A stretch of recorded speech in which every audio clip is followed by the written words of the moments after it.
Over 54,000 people have reported side effects from finasteride, and about 1 in every 33 of those reports involve brain-related issues like brain fog, memory problems, or trouble focusing. People taking finasteride are more than 5 times as likely to report symptoms than expected. Moreover, for over half of those affected, the symptoms never fully resolve. The signal appears strongest in younger users under 45 years old. And yet, despite all of that, finasteride remains the most widely used FDA-approved hair loss medication in the world for androgenetic alopecia. So what actually happens inside your brain when you start taking it? Today we're going to walk through the first 180 days, phase by phase, and look at what you should realistically expect from finasteride after you decide to take it. Hi, I'm Bobby Spence. I'm a certified trichologist. I have over 20 years experience, and I've helped thousands of patients improve their hair growth and hair density. Let's start from the moment you take your first pill. It enters the bloodstream and locks onto an enzyme called 5-alpha reductase. That's the enzyme your body normally uses to convert testosterone into DHT. Once that enzyme is blocked, your serum DHT drops by roughly 65 to 70% within the first day. That's been consistently measured in clinical human studies. But here's the part that matters for everything we're about to cover. Your DHT was never just sitting in your scalp or your prostate. It travels into your brain too. And once it's there, it does 2 separate jobs. First, your brain takes DHT and converts it to a calming compound called allopregnanolone. That compound binds your GABA A receptors, which run your brain's main calming system, the same system involved in stress regulation, relaxation, and anxiety control. Second, DHT itself binds to androgen receptors in a small region of your brain called the medial preoptic area, which is closely tied to your sexual motivation. That region runs partly on dopamine, and DHT helps keep that dopamine signaling active. So within your first 24 hours on finasteride, you're reducing the raw material your brain uses to make allopregnanolone, while also dialing down one of the hormonal inputs involved in sexual desire. Researchers have also observed changes consistent with this mechanism in human studies. A 2013 study took measurements from the cerebrospinal fluid and blood of men who were experiencing persistent symptoms, either while they were still on finasteride or shortly after stopping it. And when they compared it to the men who were healthy and the healthy controls, they found lower levels of certain calming neurosteroids and shifts in several others. These measurements came directly from human cerebrospinal fluid samples, and they closely matched what the underlying biology would predict. So changes had already happened inside the brain from the very beginning. The next question is when these changes become noticeable and what they actually feel like.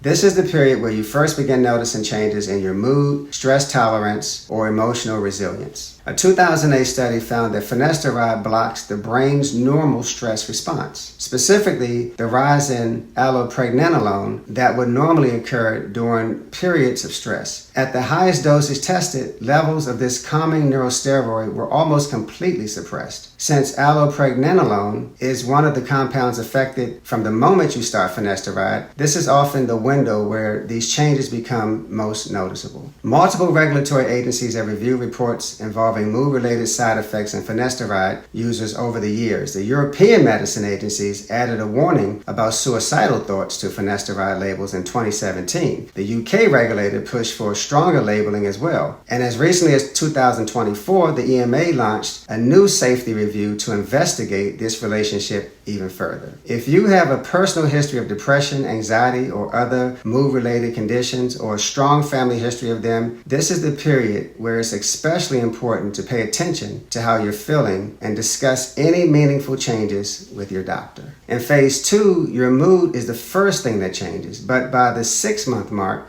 the biggest question becomes whether these changes fade, stay the same, or evolve into something else entirely.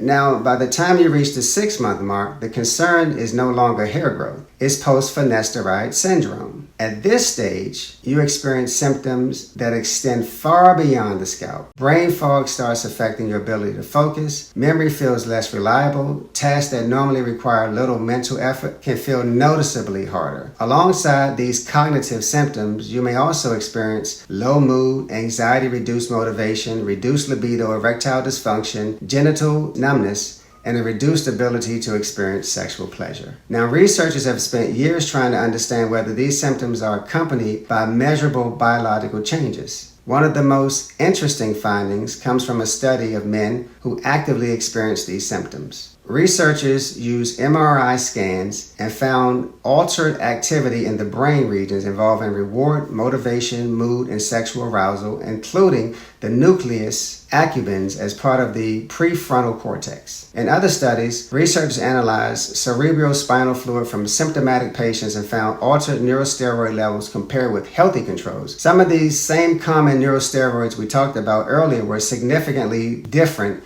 in men reporting persistent symptoms. What makes these findings important is that the biological changes and symptoms appeared together. The same patients reporting brain fog, mood changes, and sexual dysfunction also showed measurable differences in brain activity and neurosteroid levels. By the 6-month mark, these symptoms can persist even after you stop taking the medication. Now that 180 days have passed, the stakes are very different. You're no longer evaluating your hair. You're evaluating your mood, your cognition, your libido, and whether you still feel like yourself. Now let's put the entire time frame together. Within the first 24 hours on Finasteride, your DHT levels drop dramatically. And as this happens, you're also reducing the raw material that your brain uses to produce neurosteroids like allopregnanolone. Between day 20 and day 90, changes in these neurosteroids may start affecting your mood, your stress response, and your emotional regulation. And by day 90 to day 180, you start experiencing post-Finasteride syndrome, where studies have identified altered neurosteroid levels and differences in brain activity. So now you know how Finasteride is growing your hair, but also how it can affect pathways involved in mood, stress regulation, and brain chemistry. Most oral and topical treatments do come with trade-offs. If you've already experienced side effects, you know how bad they can be. Now, for you specifically, I have actually covered a non-invasive treatment, which most people don't think works, but it has worked for thousands of patients that I've seen in my clinic. The treatment that I'm talking about is laser phototherapy, and I have made a detailed video covering the treatment. Watch this next.